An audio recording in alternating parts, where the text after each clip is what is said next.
Welcome to Cognitive Rampage Podcast. Hope you're taking care of you. I know you're living your cognitive rampage. Couple things to tell you about before we jump into this badass podcast, and I mean that in every sense of the word badass podcast. The second edition of the Cognitive Rampage is almost out, almost unleashed to the world. I am so excited about putting this book out. Due diligence has been done, theoretical revision, additions, expansions. Yes. The first edition I love too, but I always like in any artist, right? You're not quite done with the masterpiece, I guess, right? So, but if you bought the first edition, it is on Amazon now. I put it at $10. But if you did buy that, email me picture proof, and I will email you a free electronic copy of the second edition, which is coming out very shortly, sometime in March. I'm not really trying to keep it secret. I'm just waiting for that right day. Second, go to drinkmycoat.com. Everybody, Facebook watching live too on the intro. Go to mycoat.com, drinkmycoat.com. That is, it is pure pH balanced water. It's like 2.5, 2.4. I'm not the guy that measures it. I just like clean water, and it happens to come with mushroom probiotics. You know that's good for you. If you're listening to this podcast, I know you're a healthy person anyway. But yeah, go to drinkmycoat. Man, I am just in fast forward today. I just want to get to this podcast. It's killing me. Go to drinkmycoat.com. And last but definitely not least, Dollar Mental Health Club is coming out in March.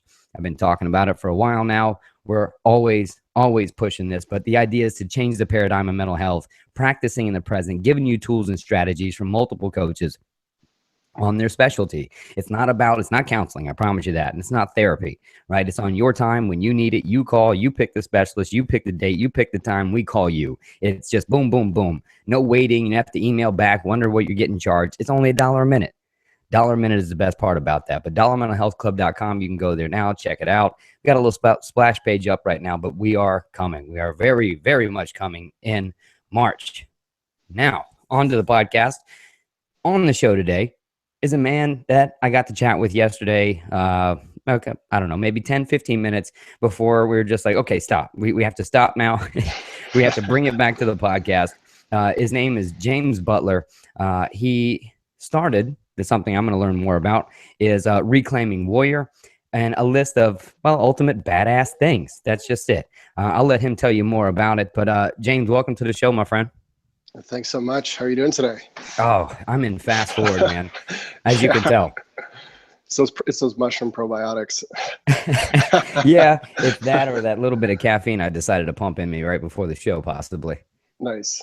Yeah, hit me. I've been kind of solemn. I've been in the book. You know, when you're writing, you get so deep in your own mind that you almost are talking to yourself consistently when you're writing. So it's just always, then you're like, okay, I have to snap out of my own head, talk to somebody else here and focus, Well, and the worst part is you're like, what do they know and what do they not know? Because I've been on a trail of thought for so long, and they come in about a week later and they're like, what level are you at right now? Yeah, some of the videos, man, I've been doing, put up, I've got a few responses like, hey man, you okay? I'm like, I'm a writer. Okay. I'm just a writer. All right. We're odd like that. I guess I'm just using that as a cop out, but that's really just my excuse. And when a writer is writing, at least from what I've experienced, is we tend to get in some weird places.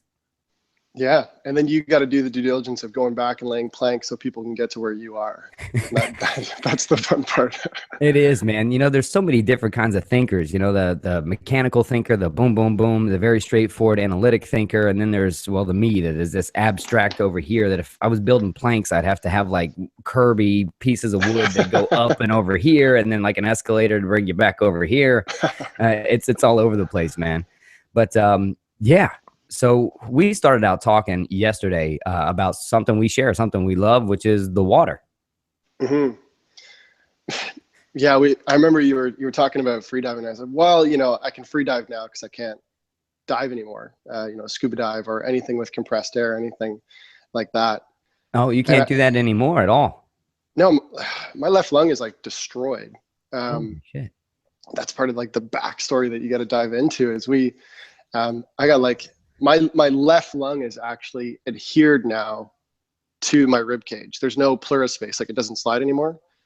And I have about 7 beautiful scars. It looks like stab wounds on my intercostal spacings of my left ribs. And that's from a diving accident when I was with the military.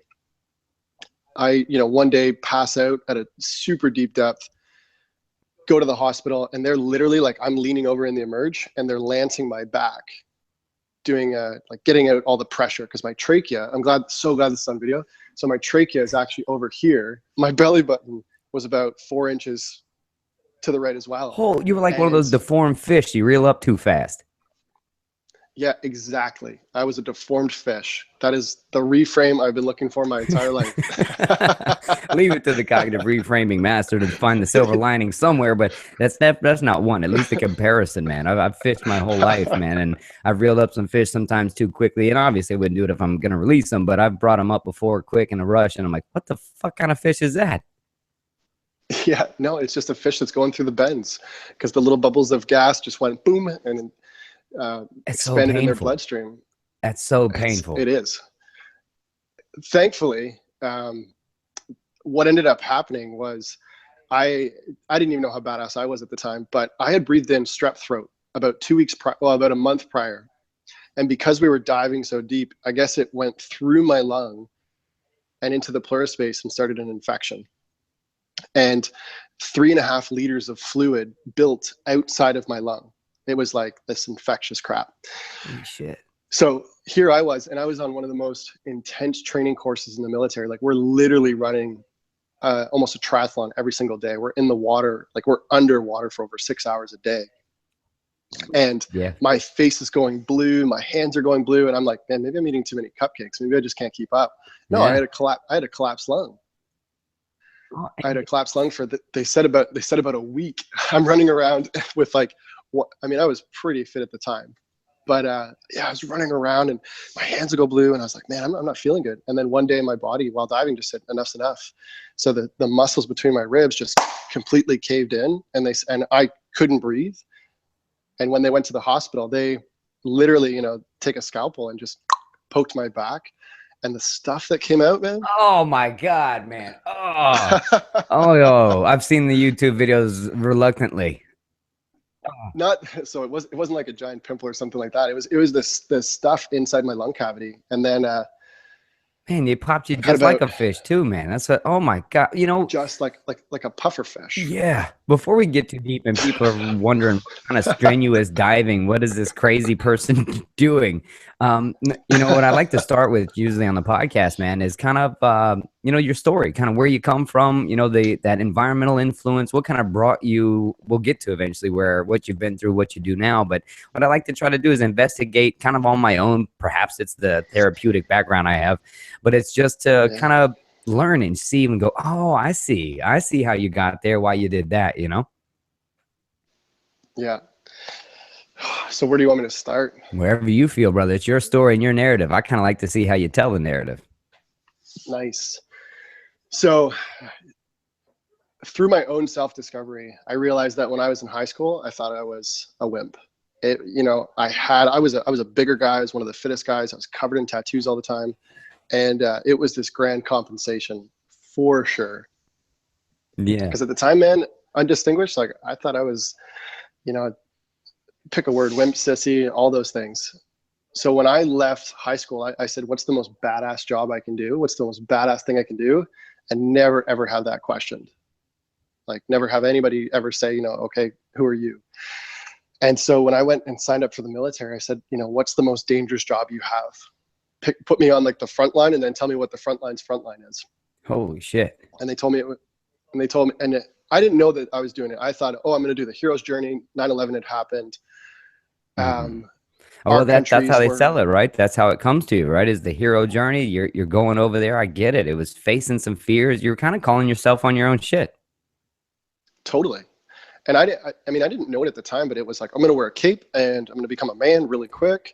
And, I'm going to go serve my country. And I had no idea what that meant. And so I did this thing called combat engineer, which sounds strange and interesting, but what they don't say is you're the guy that takes the first step in every walk. So when there's landmines or there's IEDs, the improvised explosive devices, you're the guy that has to take the first step. Holy shit. You walk in front of everybody. You either have the metal detector or a paintbrush or a knife, and you're poking the ground looking for bombs while 50 guys behind you are trying to get somewhere, you're the guy that gets them there safe. Oh. You're the guy that walks across the bridge first. You're the guy that puts his head in a tunnel first. You're the guy that goes through a door first. And I thought like you're literally like, I thought like spearing a grouper and reaching a hole like and just not caring was intense. Holy shit, man.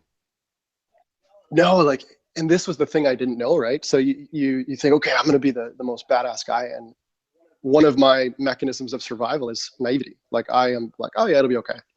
So I think I'm gonna be so cool. And I remembered we're on this helicopter landing into Afghanistan, and I was about 20, just turned 21, and the narrative's coming through, and I'm like, man, I'm so tough. I'm so tough. Like, look at you, look at what you're doing. Did you hear like Airfield. was like Creedence Clearwater Revival playing as the chopper was coming over? Man, pick any song. We like, there was red light, we had loaded guns, we're landing, and you know, people are screaming like, come on, come on, come on, come on. And I remembered thinking like, you were the toughest motherfucker on the planet. Like, look at you, just landed in the front line. And I had this like war journal that I was going to fill out when I was there, and you know, maybe one day write a book.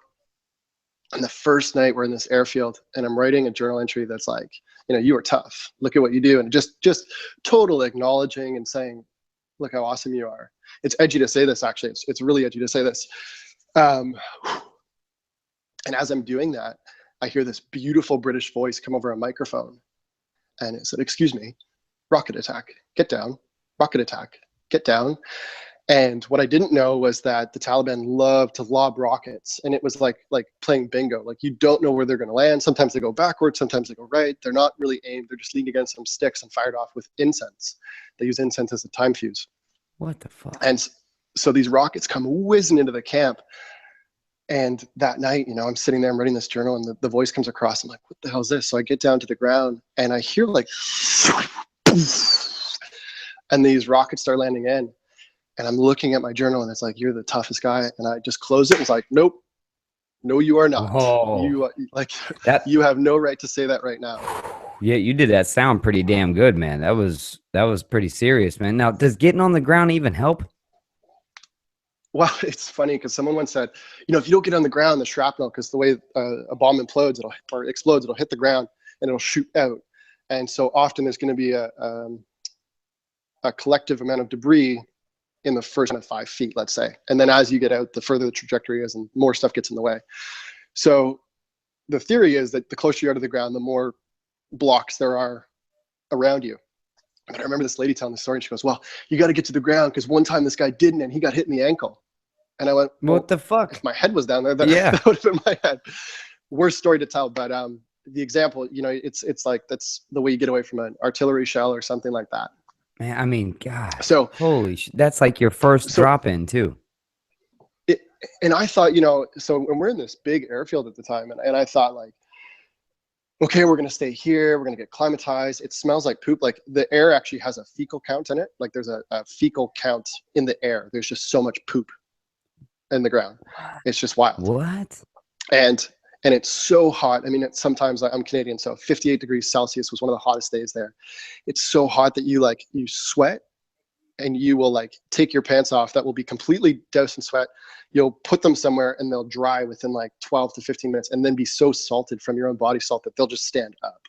Like, holy shit. Have you seen that movie Armageddon when Buddy's just like, okay, worst environment imaginable? You can just say that. You can just say that, right?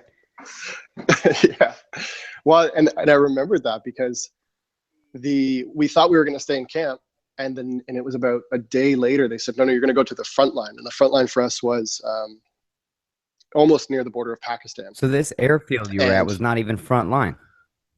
No, this is the staging. Oh, geez. That's where this is like, you know, it's like kilometers big. It's the staging for everything. And then the next day we get in this armored vehicle and we drive out into the land. And here I am, you know, thinking, oh, we're going to have time. And no, it was like, you know, the next morning we wake up, they're like, okay, you're going to go out to your fob. And a fob is like some sandbags in a circle. You sleep in the center of a town that's filled with these bad dudes. And at night they just take pop shots to see if they can get you. What the fuck? I can only imagine. I can't even fathom the state of hypervigilance your body has to adjust to live in that kind of environment, even for a fucking day. Well, that's the beautiful part, right? Like, as I, you know, so I'll just explain the first day. We we're in this back of this vehicle, and they're like, okay, watch out for this because that might blow up. Okay, if you see this, this is a bad thing. If you see this is a bad thing, and they're just hyper feeding you like this is how you survive. And primitively, you know, you go to the survival mechanism immediately. Like something that I should have had 10,000 years ago comes back in full force. And suddenly that hypervigilance, like, you know, like it's like your pupils are dilated and you start picking up on everything. The way like a rock is leaned different, like the way the water is, if there's footprints, if there's like, even if like there's people and then suddenly there's not people, like you're tuned into the environment because you have like a to fucking survive. superhero. You're like a superhero, man. That's what I didn't get at the time. And that's what, you know, the prelude for everything, because 8 months goes by of this stuff, 8 months of, you know, every single day we're going out and almost every day you're finding a device and you like every footstep is calculated. Every door that you open, there could be someone behind. And I remembered at the time thinking like, this is whack. This is crazy. And after 2 weeks, it became normal. Oh, like that was life. Man, I've worked with so many veterans, man. I see, you can see how it comes back like that. I mean, the body has to, in order to survive mentally, the body's got to adjust. Then the mind's got to make sense of all that shit. Like you've heard of like the hedonic treadmill of, you know, people who get a sentence to prison, they go, oh, my life's never going to be the same because now I'm in a prison, or a family member dies, or even people who win the lottery. They think an event in their life means that their life will never change. And after about, honestly, 2 weeks to a month, it becomes, that's the new normal. And the interesting part in some of the work that I even find with veterans is like, not only does it become normal, it's the first time in your life you've ever felt fully alive, because every step you take is life and death. Like when you wake up, like you're wearing, everything you wear has purpose. Everything, like every call that you make could be the last, every food that you eat. And I mean, you don't think that when you're there. You're not in like, you're not that dramatic. In fact, it's quite fun and it's quite easy. And we're just drinking coffee and wearing flip-flops a lot.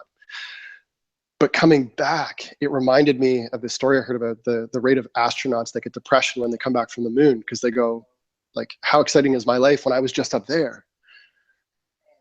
And there's so many times that I draw back these references, even in the work I do now, where I see that like, yeah, it was the scariest it's ever been, but it was the most alive I ever felt. And yeah, it was the most, you know, I prayed to come home and actually make it through the days. And yet when I came home, it was like, well, there's this massive void of knowing the human that I was actually capable of being, that I could literally live in a high threat scenario day in and day out, perform, thrive, also work out and get like a massive killer body. But I could actually perform at this level and be this person. But when not faced with the challenge, I didn't have to be that person. And I sunk back into what, you know, society or what our resting, comfortable state is, but knowing that that human existed. And that's when the void was created. That's when I said, oh, sorry, go ahead. Well, that's when I became present to knowing that there was a human inside of me that, if called forth, could become one of the most powerful motherfuckers on the planet, and could literally, like anything happen, respond, react, move. You know, we watched a helicopter get shot down and it wasn't even a thought in our mind. We just threw our stuff on and ran out. I didn't realize I was wearing Crocs instead of boots. I was wearing Crocs and I get halfway, oh crap, put some boots on and off we go. But you just get to this level, well, where you look and you think of, you know, vibrationally, like I'm performing at a 10, and you now know that exists. Excited. No, it's all you, brother. Trust me, keep interrupting me, man. You go. This show's about you, man. But you're just bringing up so many thoughts for sure for me. Is, you know, to correlate that to some people about anxiety is I actually was explaining this the other day to someone. And the idea that people think about anxiety as being nervous or anxious and needing some sort of stimuli to be so isn't true. That actually anxiety stems from a physiological reaction. And then when the mind doesn't realize what's happening to the body, it gets worse and worse and worse. And you spoke about the veterans that live in this hypervigilant state, come home, the body is acclimated to this state, the mind works to this state. And then when you take that away, the physiological reaction remains, but then the mind goes, what is fucking happening to me? And that's why you get the, you know, more danger the better, right? They come home and it becomes risky behavior, it becomes drugs, sexual behavior, all risky ideas to try to peak to that point, man. What a fucking conundrum, and what a double-edged sword for real is that you get to taste this superhero feeling, you know, which I can't even compare, man. I have minuscule stories about sharks and diving and crocodiles and shit, but nothing about where I'm stepping on mines and rockets. I can't even fucking imagine. And then to feel that, but I mean, it's wild to hear that correlation between finding that silver lining of that superhero that was able to come out there and then trying to cope with that coming back. Well, I mean, even what you speak to is it's actually a human trait. Like when you look at the great white shark or the lion of the savannah, they have been the alpha, the apex predator for, you know, hundreds of thousands of years. Like they have evolved to be the top. They were the top of the food chain forever. So they actually are, their confidence is an ingrained part of their DNA. And humans, it was not that long ago that we were the middle of the food chain. So that feeling of needing to survive, like it served us really well. Suddenly what happens, we became the apex alpha like overnight. And we have not lost the need to survive. We have not lost that feeling of like, something's gonna eat me. So we run around with this survival mechanism that we actually don't need. And meanwhile, sharks and lions are one of the highest hunted things on earth, but they haven't caught up to our advancement that we're going to try to kill them. So they're like hyper confident. They just walk over and be like, yeah, I'll eat you if I want to. They don't know what a gun is. They don't know what a spear is. And so there's like this disparity when you see that like the survival need creates this massive, massive disparity between I have this hypervigilance to survive, but nothing is trying to kill me. And so now humans, we have this hypervigilance, everything all the time, but there's actually no problem. So what do? We create problems so that it becomes true, so that we can use those mechanisms. So we start creating challenges with our spouses. We start putting obstacles in the way. I could literally give my clients every single opportunity and they go, the world is still against me and wants to kill me. And it's not their fault. They've been programmed that way. They've been programmed to look for what's going to kill them. And if it's not there, they're going to start making it up because that's the model that makes sense to us. Fuck, man. And keep going. So there's the double edge of that, right? Like he's saying, okay, like now I got to see even a higher level of survival, which I'm actually going to call, you know, warrior type fighting for.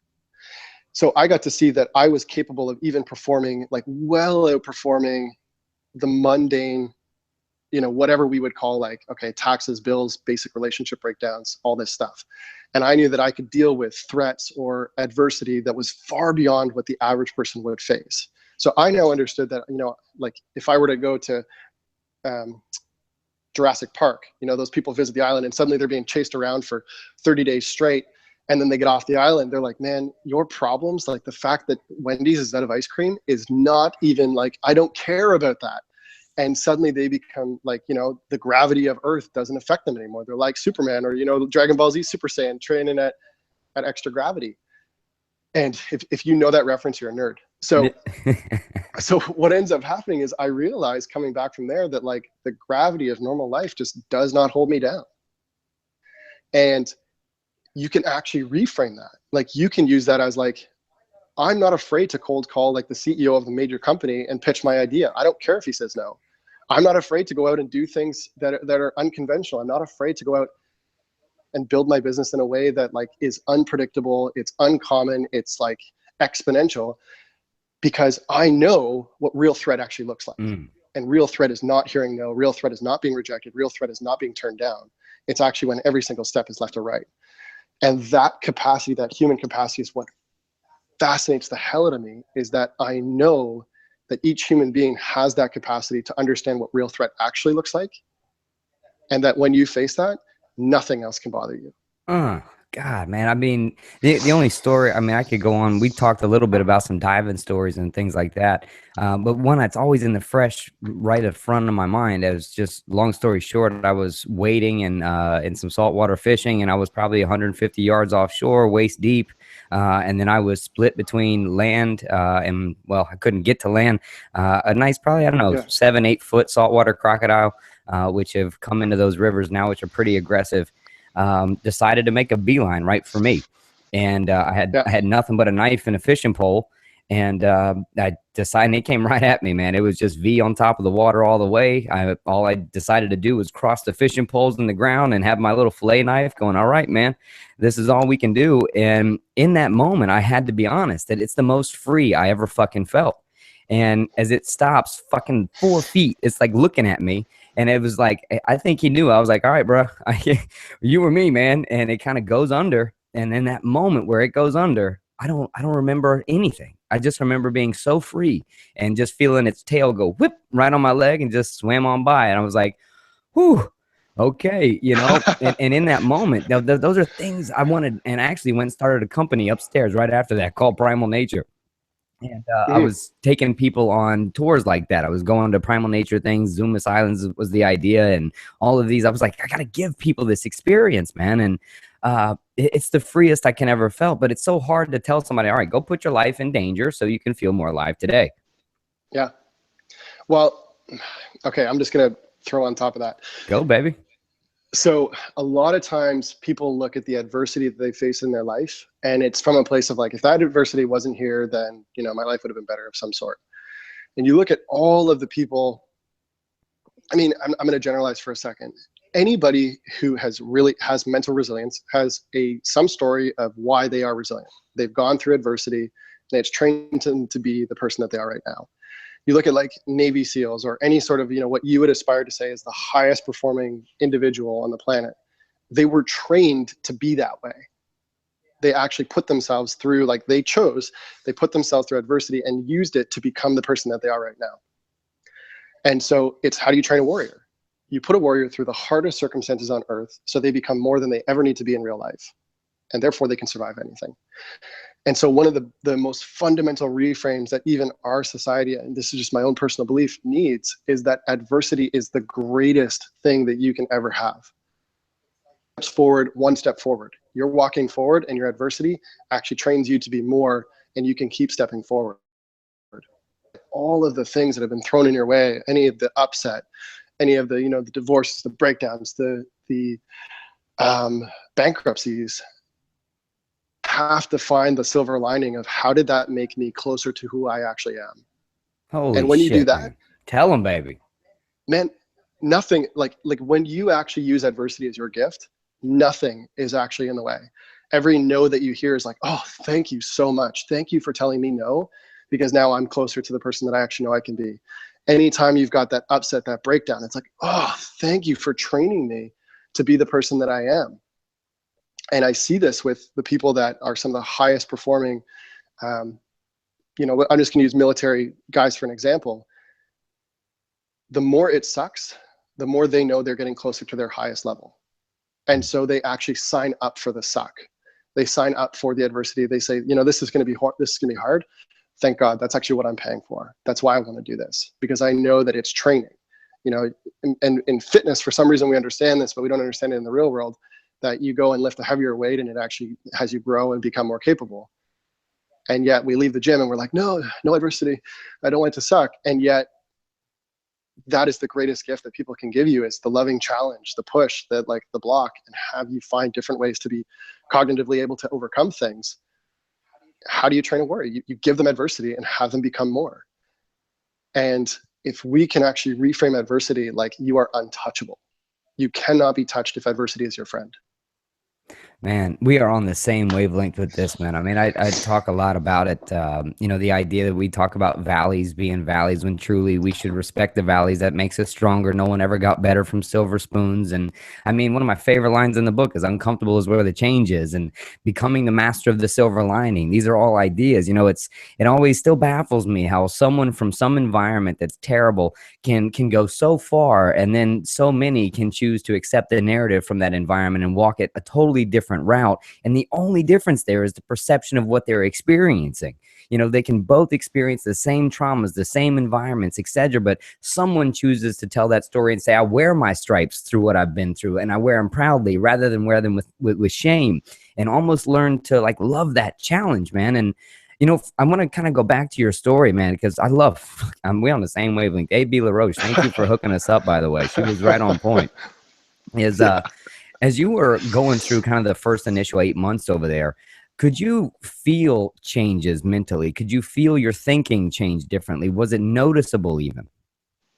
Man, physically it was noticeable. Like I took up more space. I gained, I think, about 15 pounds of like muscle. And, you know, part of more testosterone to operate in that environment. So my body produced more testosterone. I took up more space. We were thinking tougher thoughts. We were actually like, we embodied the space we needed. And it's something that I love about, you know, they used to tie dogs' tails up and it would make them happy. Or if you wear a smile more, your body produces hormones that makes you happy because your body actually creates your mindset. And so at the time, I actually felt myself physically getting bigger. And I felt myself physically getting stronger. Like my bench increased. I think I put like 65 pounds on my bench within the first 3 months. And it was like, I wasn't doing any more. I had the same routine.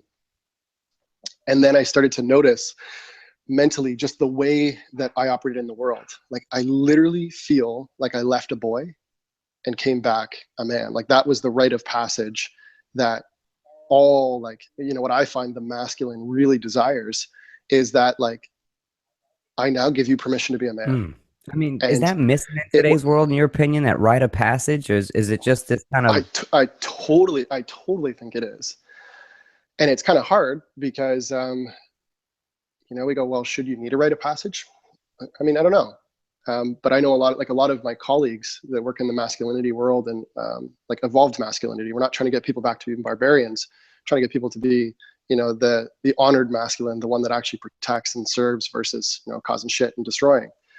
And one of the things that which I think is I missing in find the that, world, by the way. so there you go. Because what I often find is like we're looking for evidence in our masculinity. Like we're looking, and there's a lot of people, they're trying to find that in different ways. So if they don't have that evidence, they try to prove it. And they either, you know, get good looking, get the right woman, get the right job. And it's like a cargo cult where they're trying to do the things that makes them look like what they should have, but it's actually not giving them access to the experience they want. You know, I have the job, I have the title, I have the woman, yet I don't fucking feel like a man. Or, you know, I'm doing the things, I'm pushing the weight, but I don't actually feel secure in who I am. And when people start to point it out, I get defensive and insecure and I push it away because, man, they've got no evidence of their masculinity. And it's a hard thing to actually walk somebody through that, but have them discover, like, yeah, you know what? I'm actually not that secure. I don't have all my shit figured out, and have that be completely okay. Well, how much of that are you speaking to the humility of it, right? Because I think a lot of people tend to confuse the word masculine with a lack of humility, a lack of empathy, a lack of sympathy. But it seems like in order to cross over to this, I don't know, the neo-masculine, almost as if you're talking about, is almost impossible to do without pointing out where we are flawed to begin with. Totally. And that's why, like, man, this is not a subject that I thought we were going to go into, and I freaking love it. It's actually the evolution of what we think masculinity is. That it isn't the cold, stone-faced, barbaric, detached, you know, take what I want and leave a trail of bodies behind me. That's actually not. We're actually talking about, like, if you look even what primally is supposed to be, the masculine is supposed to create safety. They're supposed to be able to create an environment where people can thrive.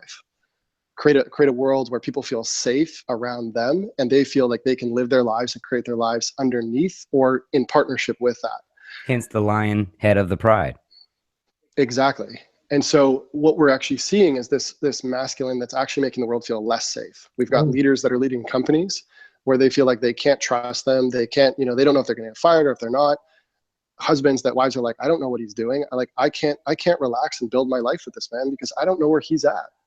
And so what we actually are looking at is the reframe of what masculinity is. And for me, it's service and honor. It's actually you being the person that they say, like, because that person's here, I feel like I can build my life. And not, you know, they're giving me access to that, but like they've got my back. They're protecting me. And therefore I can go do.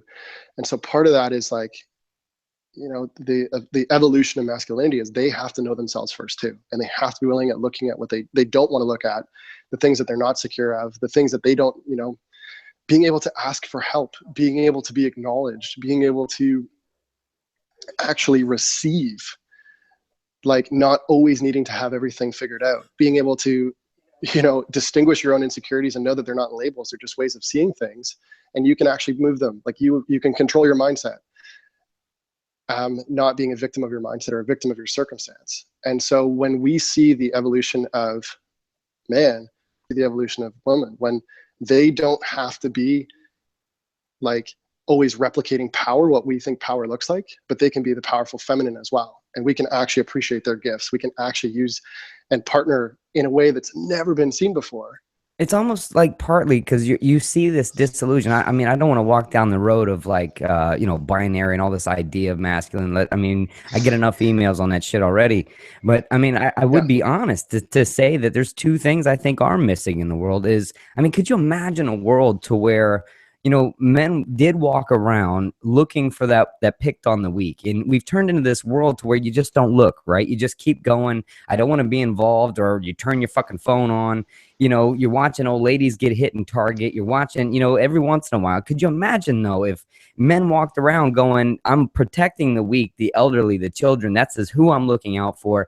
And I think our world is even missing that matriarch woman touch, that real, they love you, they hug you, they understand you, they motivate you. I mean, that combination seems so powerful when you talk about that. But do you think maybe it's just getting lost in this whole idea that nothing means anything anymore? I don't know about that part. I think that people are confused because they don't have a model that works. Ooh. I think that, when we look, the old way that masculinity worked didn't work. So then you've got the opposite to that, which is feminism movement saying, hey, let us actually have power and right and choice. And then you get that, but now nobody knows what the hell to do. And so you've got this masculinity that goes, well, okay, I don't know who to be anymore. I don't know who you need me to be. And I don't even know what the new model looks like. Is it powerful? Is it choosing? Is it not choosing? Is it taking control? Is it not taking control? Is it doing what I want? Is it not doing what I want? Is it having a mission? Is it having your mission? They're like, it's all from the place of like, well, what the fuck do I do now? It's not that. I agree with you, but what now is it? And what do they do? They turn the noise off. They go to the work or do what they do. They drink the Bud Light at that, they just kind of quietly go into the dark night. Yep. And you start to see it because, like, I'm not going to say this is the evidence, but how many relationships feel sexually neutral? They don't know, they're not like, it's not passion anymore, because what you have is you don't have a strong feminine. And I'm not talking about feminine woman or masculine male. We're actually just talking about polarities, polarities and energy. Yeah. And so what you actually don't have is polarity anymore, and you've got neutrality. So you've got the world's best roommate where like everything's good, but man, you don't feel love, you don't feel fulfillment, you don't feel like, when I come home, I want to kick down the door and like be with that person and just like build a world with them and actually build a world from love. You're building a world from like safe and secure, and it works and cool. But man, you just don't feel alive is one of the hardest parts. Well, it's that idea maybe, right? This false safety that if I can at least just control in this little environment, I can maintain this little place. I don't push beyond the uncomfortable. I don't take the risk. Fuck, man, this has hit me today for the I love when the universe works for me like that, man. It gets to slap my ass in the face. But I mean, because I would say we all, I think, at one point go through that balancing act of trying to find our place in the world and the relationship and our family, wherever that may be. And I love how you point out there's no real model for it. And especially how you pointed out the old models didn't seem to work either, right? It was just more war, more bombs, more, right? It was kind of like, all right, that didn't work. So, man, like trying to find that real balance, man. That's kind of what you're setting out to try to bring, right? Absolutely. And it's, so it's why I called my company Reclaiming Warrior. It's not about reclaiming the badass that can actually go kill things. It's actually about, what are you willing to fight for? Like, reclaim your warrior, sure. Like, reclaim a warrior energy, but for what? Like, what are you willing to put your name for, bleed for, die for, sacrifice for, like, sell your house and actually like build a life for?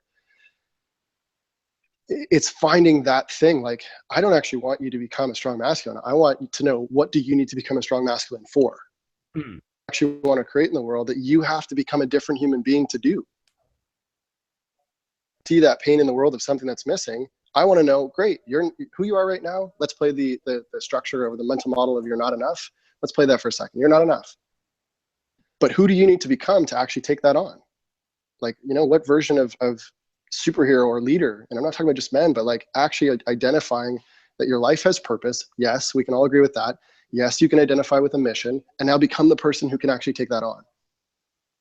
And so what we do is actually support people to discover, like, who do I need to be to take on the shit that I want to change in the world, and become a warrior for something, not just a warrior for money, for my own self-interest, for my own little world, but actually being a contributing member of our society. And to your point, could you imagine if every single human being was a contributor to the greater cause, and you didn't even have to feel unsafe? If you felt like you could actually just be a part of something bigger and we were all creating together. Oh, I can hear them now, man. Oh, these hippie motherfuckers with their masculine talk, and now they're talking about love and unity, you know, and God, we'd all work together. Well, there's, I mean, I can hear them, you know, I can already hear them, like kind of this give up mode, right? Totally. And how are things going right now? I love how you deliver it, man. I love that. Like I hear it all the time, and I say, okay, great. So you want to fight for the status quo? Cool.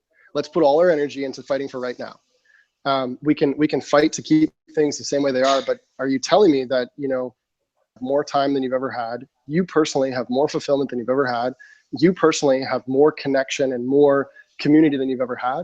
No. And if you're willing to say, like, well, I'm going to fight for the current level that I have right now, I don't agree with that. And so maybe my model, or the model that we're talking about, doesn't actually always fit in, but hey, it's still better than what we've got. So let's go back to the story. We've spent 8 months over there. We were talking about other things you got into, because I'm starting to see how this model's getting shaped, man. I'm starting to see if kind of how my model in the book, Transrational Structured Behavior Theory, if you get into it and then you start to learn my life, you kind of see how, okay, I see how that comes from. So take me further, man. So we're on the front lines. What happens there? What are some of the most influential moments that you can remember up to now? You know, I remembered, actually, I'm going to plug my phone in because I'm seeing the 10% mark come up. So we're okay with that. Yeah, no worries.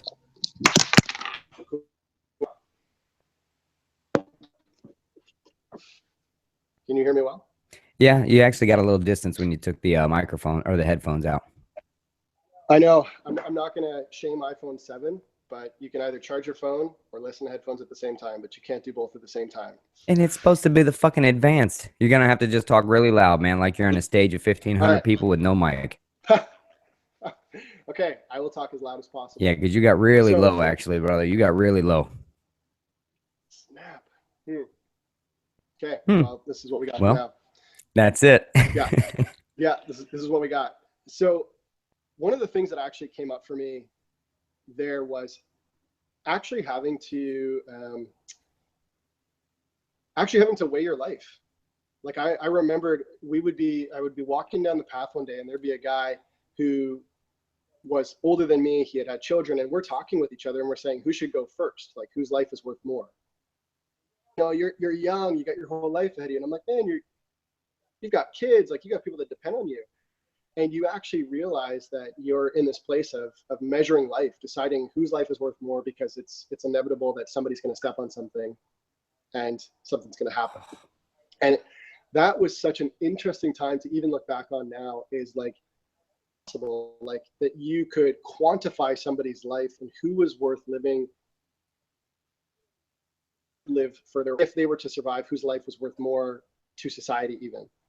And that quantifying your own existence blew my mind to have to figure out whose life is worth more. And it was something that it even fascinates me right now, when you go like, what is the worth of a human being? Was the worth because you had kids? Was the worth because I've got something going off into the future, like a possible future that I'm going to create? But it's not something that we think about in our lives. And yet, how do you quantify your own worth if you don't have to make that choice? So it seems like a lot of humans are just walking around, though, with the idea trying to quantify their worth. I talk about it a lot, man, that performance doesn't equal value. And so we look for things to perform well at to assume that we have value, when just the fact our human potential is limitless in value by itself. What would you create if your value wasn't what you were going for?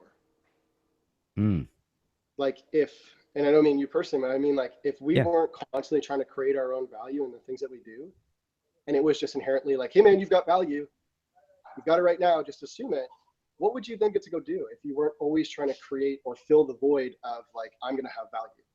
I Yeah, mean, I would approach that in go a for few it. ways, because usually talking to a few people, they lack the idea of any value to begin with. If I'm working with them on that notion, it's okay, I think, to be proud of Totally. performance, to be proud of what we do, what we give back, how we do it. These are all good things, but I think to judge the value that we hold based specifically on how we perform is generally not where to start. But I think as we can understand that, remember I said human potential. And so the fact that we have the human potential gives you value, but human potential also suggests that, well, you have potential to do something great, which still requires the do it portion.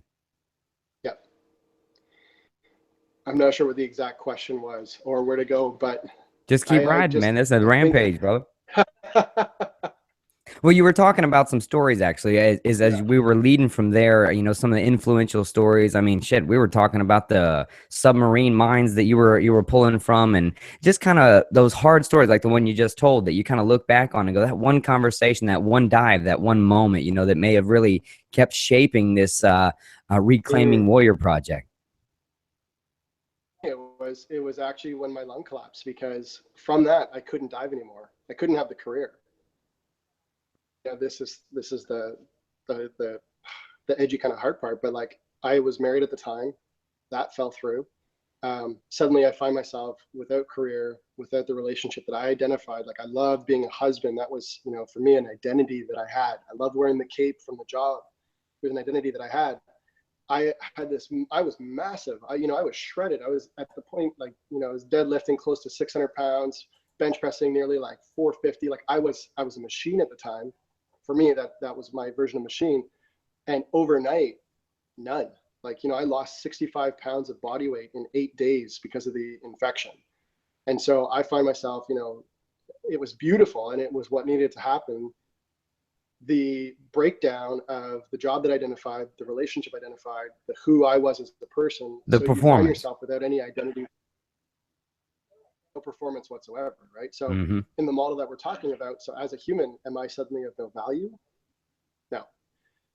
And this was the shift, because what ended up happening was I realized, well, if I have nothing on my slate, then that means I am in complete possibility. If I have nothing that I'm in right now, it means I can create anything. And I don't have to build on top of something. I can just actually start from scratch. It's like building and saying, well, that one didn't work. How big of a building do you want to build now? I love the idea. Have Um, you seen the movie Ghost in the Darkness? I'm sure. And he builds that lion trap, and and Michael Douglas shows up Remington. He's like, "Hey, man, I tried to use that in India," and he was like, "Yeah, it's a good idea. Did it work? No, it's still a good idea." totally. And that for me was I would say the turning point of the game was I realized that I didn't have to keep chasing the dream that I had built over and over and over and trying to make it work and glue it back together and stick it back together. It was like, all right, well, I'm smarter than I've ever been. I'm more connected than I've ever been. I've got, more possibility than I've ever been. Something that I actually want to create. And it was literally, napkin and a Sharpie. I'm saying, what do I want to create with my life? Like if I could rebuild, what do I want it to look like? And I came up with some criteria, like if I was going to go move into an apartment, I was like, this is what I want my apartment to have. And it was like, I want to be of service to the world. I want to actually be creating. I want to be doing something that's with humans. Like I actually want to impact humans. Creating this world that I wanted to live into, like just word by word by word. And it was massive. And it was something I'd never looked at before. And I said, well, okay. And I'm going to be a little bit careful with this. But what I realized was that my worth was not in my performance. My worth was in my vision. And it was the size of the vision that I was holding and working into that gave me like purpose to keep going. And it was something that, like, for me, it was like, I don't care who I am right now. That's where I'm going. Accomplish right now. That's where I'm headed. And it's don't judge me by what I'm doing right now. Judge me by what I'm going for. And I it love was that, this man. like, I love the addition. I maybe I'll try to remember to give you some props if I use that in the future, which I'm sure now I've now registered in the brain as the addition of the performance versus value theory I talk about. But I love that in the vision. Man, go over that again, man. That shit like that, man. I want to hear that shit again. What I realized was like the pull forward of the vision. So instead of constantly measuring where I am right now as like some sort of, is this good, is this bad, it was like, no, that's where I'm going. If we really like look at it, it has nothing to do with your current worth. It has nothing to do with like your current resources. It is in a created environment or a created future where you say, yeah, I know that who I am right now is not there, but that's actually where I'm going. Getting into the question of like, well, if that's where I'm going, what do I need? That's when people actually start to distinguish the gap. Is if all they're asking themselves is, am I good, yes or no, you get an answer. You get a, am I good, yes, am I bad, yes, whatever. Nothing is actually created. There's no gap to live into. Whereas, what am I creating?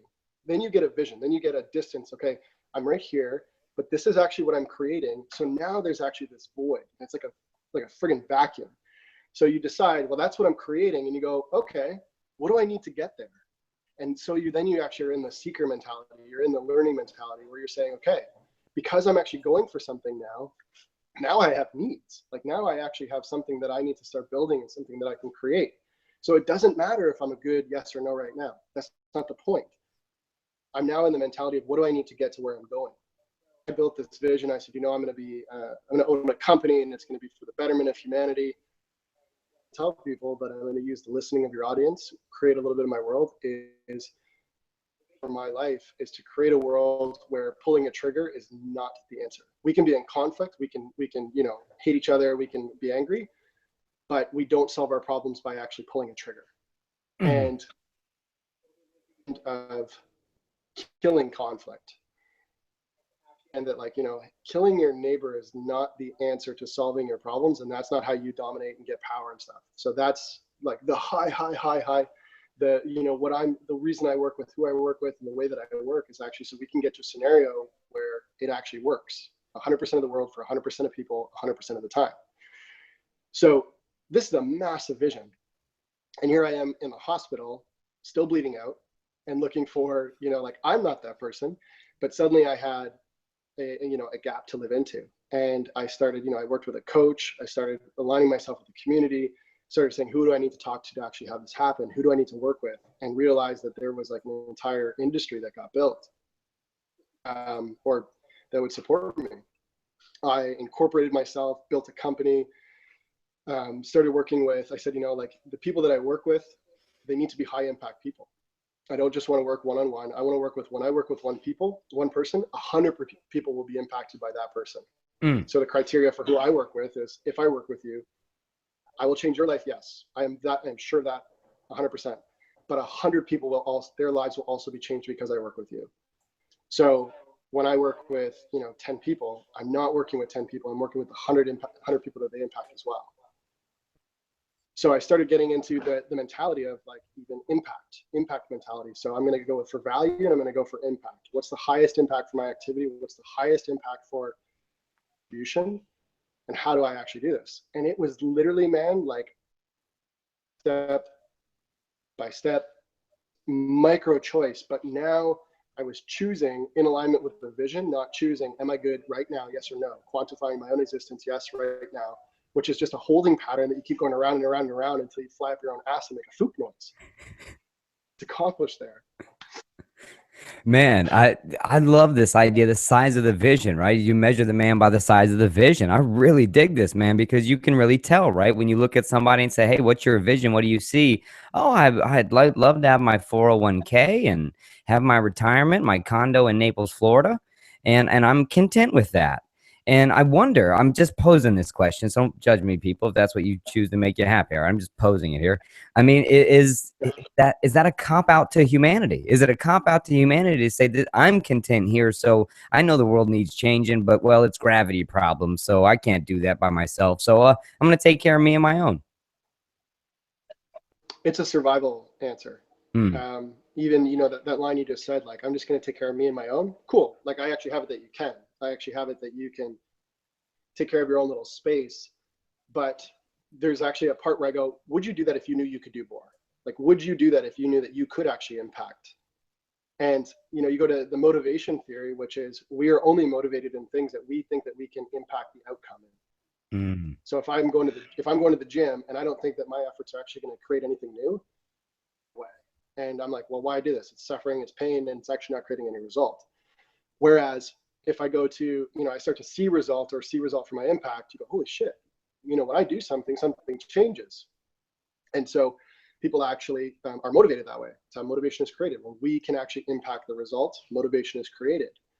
And so sometimes when I hear people saying, I'm going to take care of me and my own, and I go, well, okay, if you actually saw the impact that you create, if you saw even the way that you smile at somebody, 10 people in their life, the way that you treat somebody, the way that you say hi to your cab driver, or you say hi to your house cleaner if you're one of those guys, that has so much impact. And I often think that people have that mentality, and this is just my bias, because they don't have enough worth to think that they have a footprint that impacts the planet. Understand the impact that every single action that they take has extraordinary impact on the planet. One, they would know that they could impact things, they could create things, they could change things, but they have to see their own impact. And if you were to understand that you can actually do something different, would you still choose that? Mm. And that is the distinction that I would like to make. Yeah, I think a lot of people are kind of left going, maybe, right? They're left with that answer. I don't know. I don't know what I'm passionate about. I don't know what I can affect. I don't know what I can change. So let me stay comfortable in the things around me that I know I can affect. And they don't push to that crocodile in the river. They don't push to that landmine they're digging up, or that tiger shark you ran into on the reef that we were talking about yesterday. It's more, and let's face it, I mean, a lot of marketing and other things is really just telling you, hurry up and get comfortable. Hurry up and buy this and be comfortable. Once you get this, then you'll be fine. Just be mindful and be comfortable, and don't push yourself to those places. Oh man, do you know how expensive comfortable is? Like, do you know how much money people spend being comfortable? Um, being comfortable is one of the most expensive hobbies I've ever seen. Oh, please continue, sir. Yeah. Well, can you still hear me? You cut out for a second. No, I got you. I was saying, please continue, sir. Okay. Yeah, like, so when you think of like the cost of comfort, oh my God, like when I look at anybody, even entrepreneurs, especially, and I think, okay, how much is bold action worth to you? Let's use the entrepreneur where his actions actually create income. How much is a bold action worth to you? You can fill let's say this person had a client practice. They could fill their client practice with people that they're comfortable working with, that they feel comfortable approaching, they feel comfortable providing for. And what they do is they find themselves with a full book of business of people that take a whole lot of work and actually produce very little impact for them or their community or the people that they serve. And I go, okay, well, how much is available to you on the other side of discomfort? Like, if you were to approach that person that you actually want to approach, if you were to go after that mission that you actually want to go, what is the return on that? And some of these people, the cost of comfort is millions. Like, making a call that they're afraid to have, costing them, their families, their communities, millions of dollars.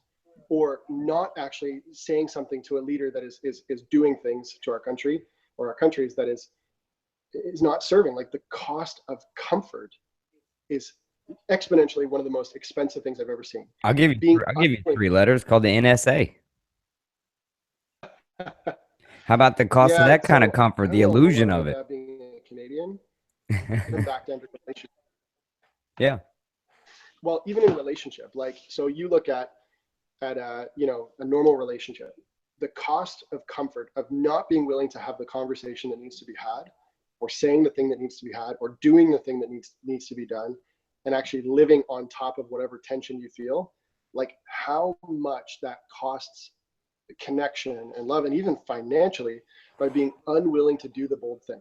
Oh my God, dude. Relationships are destroyed every day because no one wants to say, look, this is going to hurt a little bit when we talk about it, and it's not going to be that comfortable, but we got to fucking talk about it. Yeah. So for me, it's that distinction of, it's the cost of comfort. Man. And and anybody that's watching this right now can go back to, like, take a look, like, how much is comfort costing me in my constant pursuit to be comfortable? What is it costing me? And actually look for all the areas that they're being comfortable, they're playing it safe, and look at the other side. Like, if I were to actually do the thing that I don't want to do, what's that worth to me? And it can create change for people that they don't even fathom is available to them. Yeah, I can even see it from a standpoint where people then begin to buy more material things to find that comfort. The bigger car, or the faster car, the bigger house, right? The more and more things and more symbols, if you will, for look at who I am, look what I've achieved, look what I've acquired. And because of this, I got my own cozy little home. I got my favorite little stuff, right? I mean, we spend money to be that comfortable, to put on that illusion of what we are, what we're not, to build some sort of title. I mean, the cost isn't just financial, as we're saying. It's mental, it's relational, it's love, it's honor, right? We begin to lose self-respect even over time. Well, it's just the thing that people, it's a nearsighted wanting to get through the day and not wanting to poke the beehive too much in certain areas, but unconscious to the impact going on. Even when I work with people and I'll do like a workshop, and I just go like, hey, like, it's just simply even like take a look for a second. How much is comfort costing you? If you were to just look at one area, like relationship is such a beautiful place because yes, it impacts everybody, and we have relationship with everything, but it's the one area that we can actually impact. People like not understanding that the relationship can change overnight. Relationship with their work or their business can change just by being willing to do the thing that up until now they've been unwilling to do. It can completely reinvent. Like you can see a night and day when people are just like, okay, I'm going to do the thing that I'm afraid to do. Oh man, you're speaking volumes here, man, because we're sold the process, right? I mean, look, as an ex-therapist, look, it doesn't help me to tell you that you can change overnight. It actually keeps my lights on the more you think that you need to keep coming to me for weeks. And I try to explain to people that they understand that you believe what you believe is based on your perception. There is no truth, and if you can accept the fact that you believe what you believe, then once that belief changes, there is no fucking process. But we're so stuck on, like, you talk to people and they go, yeah, I'm working on that. Yeah, I'm working on that. It's a process. People say it about a website too. And I'm like, have you been alive in the last 10 years? Like, you can put a website up in like an hour. But you hear that idea of like, well, we're working on the website. Yeah, I'll get through this change eventually, right? The acceptance of the roller coaster of process of change, when really the idea of the truth of what we live today is merely our belief of that perception to be reality. People don't like to hear this, but suffering is a choice. Woo! It's like we have. Nope, losing you a little bit there, brother. We've lost you a little bit there, man. I got to the closet transformer has taken you over. I think, man. Go ahead. Oh, yeah. Just that suffering is a choice. Like the amount of like, I lost my train of thought with that one. Suffering is a choice because you can simply see that we're in one of the most abundant times that we've ever been in. And like people choose suffering. Like you look, anything that you have in your world, like you create your world, you create everything that you have, you create your experience even. And so under that mindset, under that model, you can see that like you literally choose through your actions suffering. And it's something, it was a coach named Rich Litvin, distinguished, and he said it was something like my perfect system 4. And you pick any sort of circumstance or scenario that somebody has, the life that they have right now, and you ask like, what's the perfect system that you've created to have that? Like for suffering, like how are you choosing that on a moment by moment basis? Like, well, I scroll my Facebook instead of reaching out to people that I should actually reach out to. I don't call my family on a weekly basis and actually connect. I'm unwilling to have that difficult conversation, and so on and so on and so on and so on and so on. It's the narrative, right? It's how they tell that story that they're not willing to let go of. Because I think that people don't understand that suffering is a choice. It's not a reality. It's not something that you have to endure. Our life is not to endure the current existence. Oh, but come on, James. I'm gonna be the other guy here, right? But James, Yep. my mom didn't love me, and I didn't, my family didn't teach me something, and I don't have the same access to education, and I mean, there's all of these external reasons. I mean, come on, I should be here, right? Should. Yeah. So we can poke through and like hard hitting, there's two places we can come from. We can be victims of our world, or we can be responsible for our world.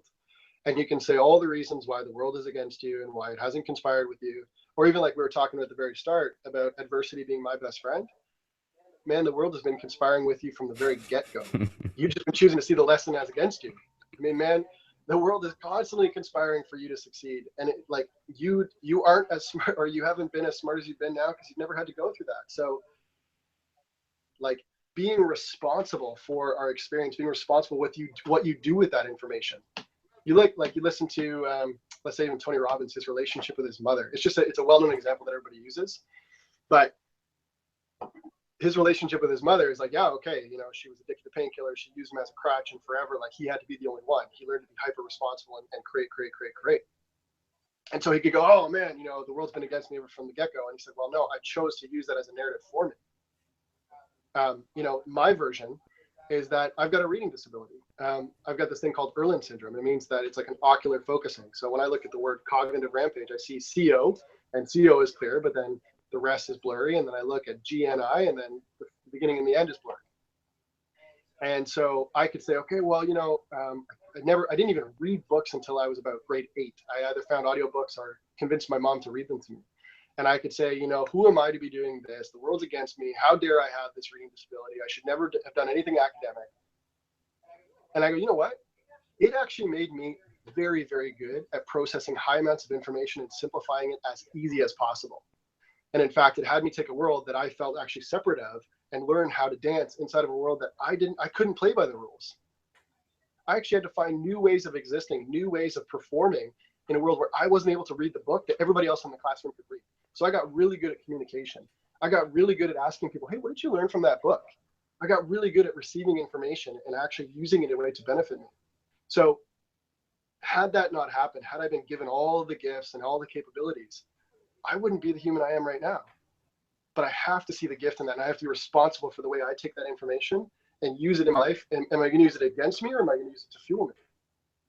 Said like back, it sounds hippy dippy, but man, that is the choice that we make moment by moment by moment. Is am I going to choose this as from the victim's eyes of, oh, the world's against me, or am I going to say, because of that, I am the human that I am right now, and thank God for it. Yeah, it is. It's willing to, I think, change that narrative because it's so hard, right? I talked about the truth in the roller coaster examples. No, I mean, I wrote it. I know it's scary. This happened to me. I lived it. It was there. I know how I feel. That's why I was probably not good as a therapist, because my line when they tell me how I'd feel, like, I don't give a shit how you feel. I care about what you think. And, you know, that's not nice. That's not lovey, right? It's too kick in your front door psychology, I call it. And, you know, to be able to move past something like that, it's sometimes I used to get frustrated. I would kind of want to shake them, you know, and I'd be like, you keep telling the same story over and over and over, expecting some different fucking result at the end of it. And then when it doesn't come, it's the external locus of control that jumps in. It's not my fault. I wasn't in the right spot. I wasn't lucky enough. They're the reason I didn't do it. There's tons of research out there, by the way, telling people listening to look up that external, internal locus of control and see actually who's happier in the long run with that vision too. But it just seems so comfortable. It's so much easier, James, when I can blame them for being wrong, and I can at least say, see, I told you I was a fuck up. Aren't I right? I can at least hold on to that. Yeah. So then I would say, you know, even just like amongst us, great. Here is your life. We're done. Bam. Like, okay, cool. Here it is. We're done. Like, there's nothing. If you're unwilling to move that forward, unwilling to even see it a different way, and I like, congratulations, you've chosen this. And you know, the loving interruption, that is compassion. Obviously, there's different ways to work with people's survival mechanisms, right? Like, our survival mechanism is the 5-year-old part of us that's afraid and is like trying to maneuver into the world. So yes, address that person and reach them with compassion. And there may be some planks that need to be laid there, but yeah, meet that person with compassion, but also realize, like, hey, you're not 5 years old anymore. You know, often you're a 30-year-old person that knows and can choose and can create and can do anything. It can change their circumstances immediately, but you have to see that. Mm-hmm. So how old are we? How old are we right now when we're having this conversation? And who do we want to be in that conversation? And honestly, when you call you call out the best version of somebody and you have a conversation with that person and they even realize that there is that person, you have a conversation from that, man, that's where you create. You don't create from the disempowering story of what can I have with my limited circumstances. You create from, yeah, okay, I can have anything and I can do anything. So what do I want to do with that? Mm-hmm. But you have to draw forward that person. Yeah, I think a lot of times we expect something to happen to us, something that would just pull it out of us. I mean, a lot of times people are told that they have this ability, which I do believe, but I think it's almost that we wait on it, that we have to wait on the world to deliver us from our bullshit. Where it's a moment by moment choice. You know, there's a context, and anybody that's listening, I hope they use it actually. So I often think about the man who summited Everest. I just flown back a week ago. My bags are still covered in dirt and snow and they're on the side of the corner. And any choice that I have to make right now, I actually think from that person. I go, okay, if I was him, what would I choose right now? You know, as an example of like, do I make this call? Do I not make that call? Do I go to the gym? Do I not go to the gym? And actually choose from a more empowering story than the one that I have, a more empowering narrative than the one I have right now. I make a choice from that guy. Like, well, what would he do? He'd do this. All right, cool. I'm going to do that. And actually, like, it changes the trajectory of my entire life because I'm choosing from a designed end state versus the disempowering story that I walk around with right now. And so we can actually, make choices from a more empowering narrative right now, moment by moment by moment by moment, that you end up as that person. Yeah, man, I'm going to add to that too. The reverse of that a lot of people that I actually did in my life is, some of us have things in our lives that some people want that don't perform as well. And, I had the luxury, if you will, to have that as a parent, if you will. And for years, I complained about how, I wasn't shown this, I was treated this way, etc. And now I look at it for years now that this different story, that thank God I had a litmus paper to compare it to of what not to do. If you had someone in your life that treated you poorly or something like that, that a way to be grateful for that is that, there's some people that have no comparison, that at least you can say, all right, that's what that person would do. And like you said, I love is find that empowering narrative and play into that the same way. But if that other person was doing the opposite, you can always go, what would they do? And I'm going to do the opposite of what they would do. Yeah, exactly. And there's such a beautiful distinction in there. You have the choice.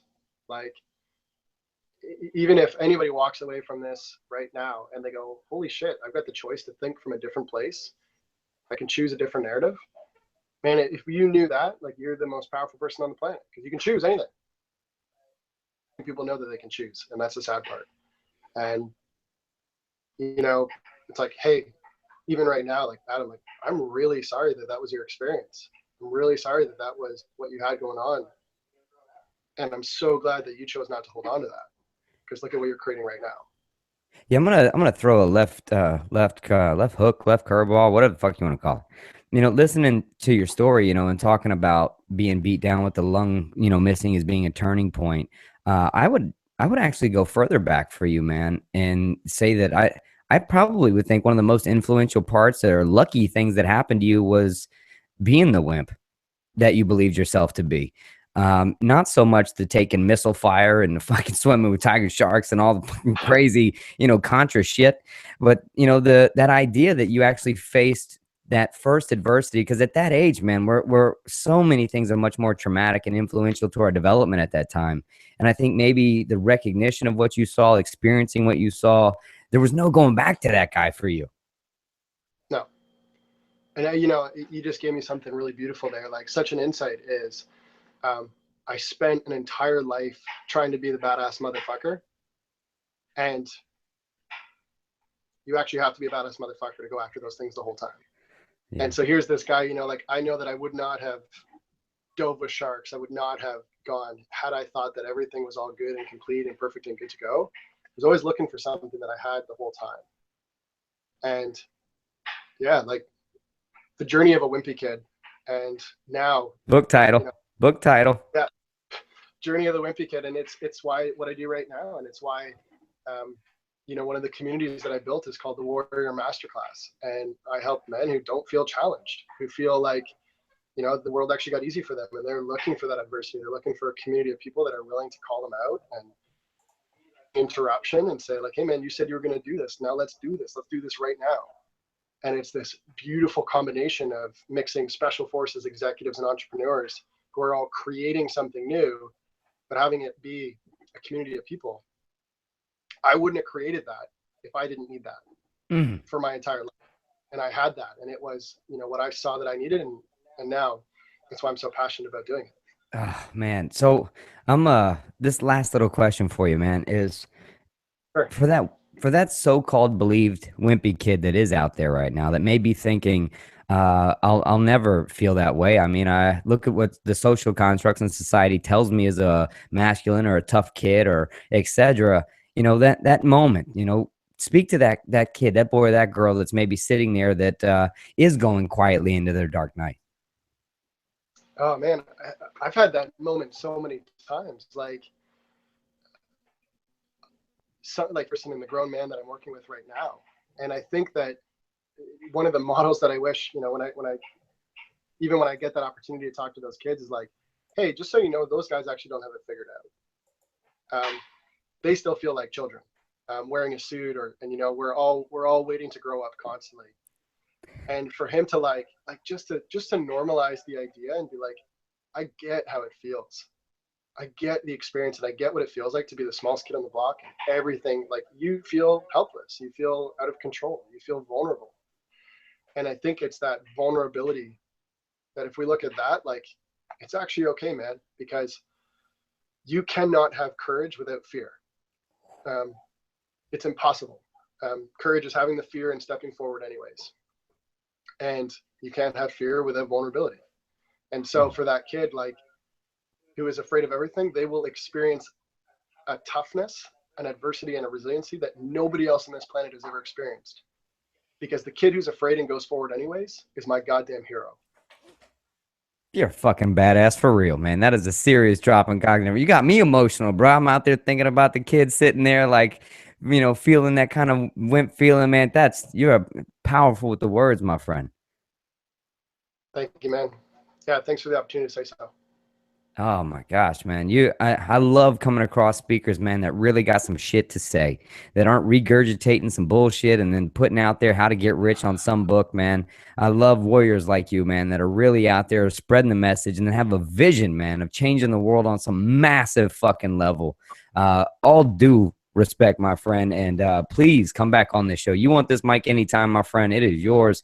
It is way open for you, man. We're going to be talking a whole lot more. I think so. Thank you so much. You know, to the people that are listening, like, just be a contribution, man. Don't be a suck to the planet. Contribute to it. Yeah, anything you want to put out there, man. Twitters, websites. I know we were just talking about, but feel free, drop them all in there, man. Because people go to this man's shit. I'm in supporter. I'm backing him. Yeah, well, I mean, the one that I'm looking for the most is the ship is sailing on the masterclass. Like, we are putting together such a beautiful community of guys that are willing to have one of the most intense conversations of their month. Group bringing in some of the top level lecturers on the planet. And if you're looking in your community and you're seeing that guy that is purposely putting challenge in his way, like picking fights that he doesn't need to fight, or mowing the lawn in extracurricular or extra patterns because he just doesn't feel challenged anymore, success comes easy and he's like alive, that's who needs to be a part of this. We are looking for people that want to play ball and play it in a rough way that is the most authentic, honest conversation have, because I want people's creations to come to life by pussyfooting around the truth. Man, sign up even if you think you're masculine, man. Sign up just cuz. Seriously, Yeah. where do they go to find that stuff at, man? Yeah, so go to reclaimingwarrior.com and you'll see kind of the info on some of the different things that we provide and that community as well. And actually, you know, just reach out to me personally, which James at reclaimingwarrior.com. And I may not be the guy for you, but I have all the connections in the network. Whatever it is people are creating, I want them to get the resources they need and the group they need to actually make it come to life. And so if I'm not the person, I'll put you in touch with who is. Fuck, man. I love being around fellas like you, man. I feel the energy even through this fucking virtual connection, man. We got a, transformer shit going on. I'm like, all right, hey, James, I got to run. I got to take over the fucking podcast world right now. I got to change this chemical incarceration shit with the killing people. Like, I got to get to work right now, man. I love it, man. I mean, this is how we reach too, man. You move me, man, and I appreciate you cerebrally moving me, about to physically move me at the same time, and coming on here, and I know touching good people, pushing them to be that ultimate self, man, on any level. I appreciate your work. I appreciate what you're doing. If nobody's told you lately, because I know how it is when you're out there trying to push everybody else, that sometimes everybody forgets you're human too, man. Keep fucking swinging, man. You are making an impact. You are changing people. I love what you're fucking doing. Keep doing it, bro. I see it. Love you for it. Really appreciate it. Always, man. We'll talk soon, brother. Anytime you want, man, let me know. The mic is yours, my friend. Good to know. Thanks, Adam. All right, buddy.